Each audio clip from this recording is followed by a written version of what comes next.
अब बात करते हैं महाकुंभ की, जो वैसे तो अगले वर्ष शुरू होगा, लेकिन इस पर महासंग्राम अभी से ही शुरू हो चुका है, वो भी हिंदू मुस्लिम वाला महासंग्राम। आपने देखा था यूपी में सावन के महीने में कैसे नेम प्लेट वाला विवाद शुरू हुआ था। अब महाकुंभ में इसका एक्सटेंशन हो चुका है और मुस्लिम दुकान वाला क्लेश शुरू हो चुका है। इसकी वजह है अखाड़ा परिषद का वो प्रस्ताव जिसमें महाकुंभ के दौरान मुसलमानों की दुकान को लगाने पर रोक लगाई गई है। आज सत्ता में हम सभी पक्षों को निष्पक्ष रूप से आपके सामने रखेंगे ताकि आप ये समझ सकें कि आखिर होना क्या चाहिए और हो क्या रहा है। दोनों पक्षों की अपनी अपनी दलीलें हैं, अपने अपने कारण हैं। इसे ध्यान से सुनने और समझने की जरूरत है। आपको पूरी कहानी बताते हैं। दरअसल महाकुंभ में मुसलमानों के खाने पीने की दुकान पर रोक का प्रस्ताव दिया गया है। ये निर्णय अखाड़ा परिषद की ओर से लिया गया है। तर्क ये दिया गया है कि मुसलमानों की दुकानों में शुद्धता की गारंटी नहीं है। ऑल इंडिया मुस्लिम जमात ने प्रस्ताव का विरोध किया है। उसने कहा है कि समाज में बंटवारा होगा। आपको बता दें, अगले वर्ष 13 जनवरी से 26 जनवरी तक महाकुंभ का आयोजन होगा। पूरी दुनिया से यहाँ श्रद्धालु आएंगे।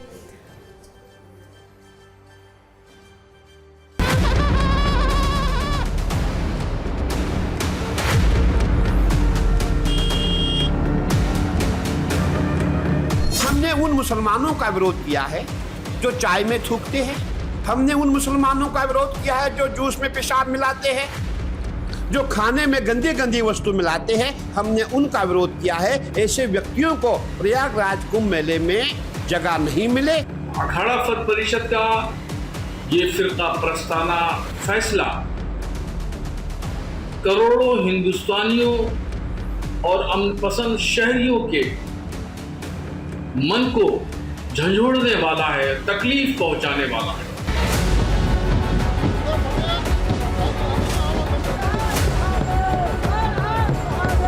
एकदम सही है। ये इसलिए किया गया है कि देखिए, अगर गैर सनातनी जो सनातन परंपरा को नहीं जानते, जो वहाँ की विचारधारा को नहीं समझते, देवी देवताओं की महत्ता को नहीं जानते, संतों की महिमा को नहीं जानते, वो संतों का क्या खाक सम्मान करेंगे? उससे द्वंद्व ही उत्पन्न होगा और उससे एक न एक विद्रोह ही उत्पन्न होगा। इस तरह के फैसले होंगे और फिरका परस्ती को बढ़ावा दिया जाएगा तो समाज टूटने के कगार पे आ जाएगा।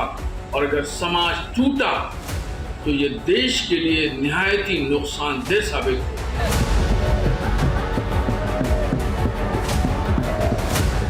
दिनों पर थूक कांड, तरह तरह के ये प्रायोजित तरीके किए गए, पथराव किए गए, रामचरितमानस को जलाया गया, राम को काल्पनिक बताया गया। इससे ये सिद्ध होता है कि ये सनातन एंटी सनातन है, इन्हें सनातन से बहुत दिक्कत है। तो जिन्हें सनातन से दिक्कत है वहाँ सनातन के कार्यों में इनका क्या काम है? मेरे अंगने में तुम्हारा क्या काम? ऐसा है कि कुछ लोगों ने ठान लिया है कि हमको देश को बांटना है और उसी दिशा में ये सब कदम उठाया जा रहा है।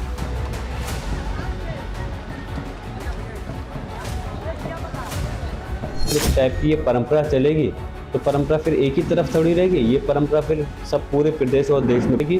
फिर जहां आज हिंदू समाज के लोग उठा रहे हैं वहीं कल को मुस्लिम समाज उठाएंगे। क्यों? त्योहारों मेलों के अंदर दुकानें, मैं इस चीज़ के खिलाफ। उत्तर प्रदेश के जो निवासी हैं उनको इस समाजवादी पार्टी, जिसका केवल और केवल ध्यान अपने मुस्लिम वोट बैंक पर रहता है, कोई उम्मीद नहीं है।